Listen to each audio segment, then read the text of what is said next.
Assalamualaikum warahmatullahi wabarakatuh. Perkenalkan nama saya Aisyah Indri Estikawati dari kelas B dengan NIM 11166250074. Di sini saya akan menjelaskan mengenai mengembangkan tenaga kreatif melalui konsep lifelong learning. Profesi yang saya pilih adalah tenaga kreatif. Profesi tenaga kreatif semakin penting dalam 5 tahun terakhir karena perkembangan teknologi digital dan kebutuhan industri akan ide-ide inovatif.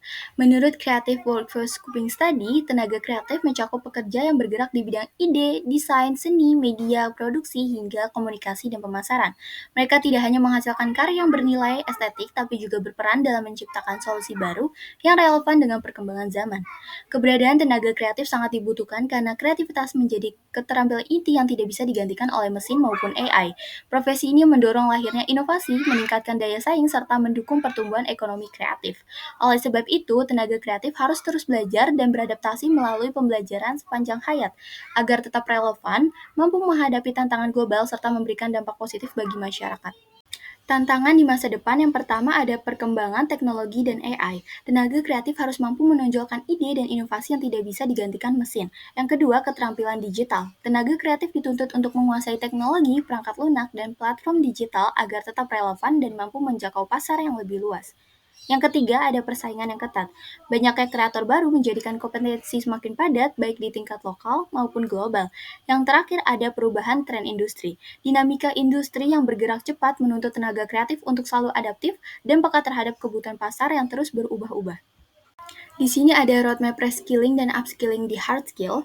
Pada reskilling, saya ingin mempelajari email marketing copy, mempelajari konten strategi, mempelajari karakter desain dan ringing karena saya percaya ini penting untuk menarik audiens. Lalu pada bagian upskilling, saya ingin meningkatkan kemampuan dalam teknik pengambilan gambar, color grading, kemampuan copywriting, supaya karya yang dihasilkan menjadi lebih detail dan maksimal.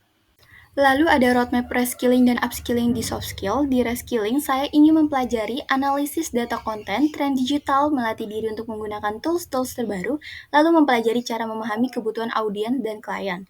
Di upskilling, saya ingin meningkatkan kemampuan menarik insight yang actionable untuk strategi konten, komunikasi efektif, serta meningkatkan kemampuan kolaborasi dalam tim. Langkah nyata reskilling dan upskilling untuk tenaga kreatif.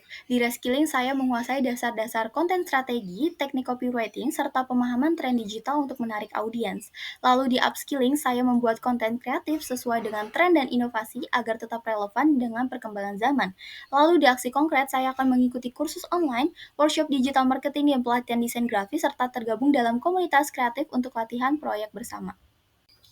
Dampak lifelong learning dalam membantu profesi. Yang pertama ada meningkatkan daya saing. Dengan terus belajar, tenaga kreatif mampu untuk mengikuti perkembangan tren teknologi dan kebutuhan industri sehingga karyanya akan tetap relevan dan kompetitif di pasar global.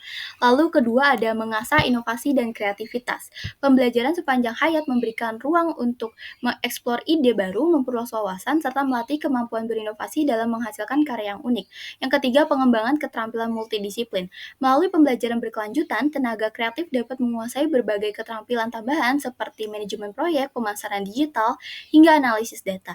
Lalu keempat, ada adaptasi terhadap perubahan. Dunia industri kreatif bergerak sangat cepat. Lifelong learning membantu tenaga kreatif lebih mudah beradaptasi dengan teknologi baru, pola konsumsi audiens, maupun perubahan pasar.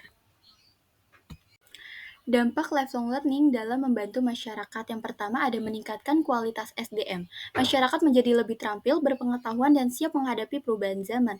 Lalu yang kedua, adaptif terhadap perkembangan teknologi. Maksudnya mampu mengikuti kemajuan digital serta memanfaatkan untuk kehidupan sehari-hari. Lalu yang ketiga ada meningkatkan kreativitas dan inovasi. Masyarakat dapat menciptakan solusi dan ide baru yang bermanfaat. Lalu yang terakhir ada memperkuat ekonomi lokal. Pengetahuan dan keterampilan membantu masyarakat mengembangkan usaha serta meningkatkan kesejahteraan. Sekian presentasi dari saya, kurang lebihnya mohon maaf. Wassalamualaikum warahmatullahi wabarakatuh.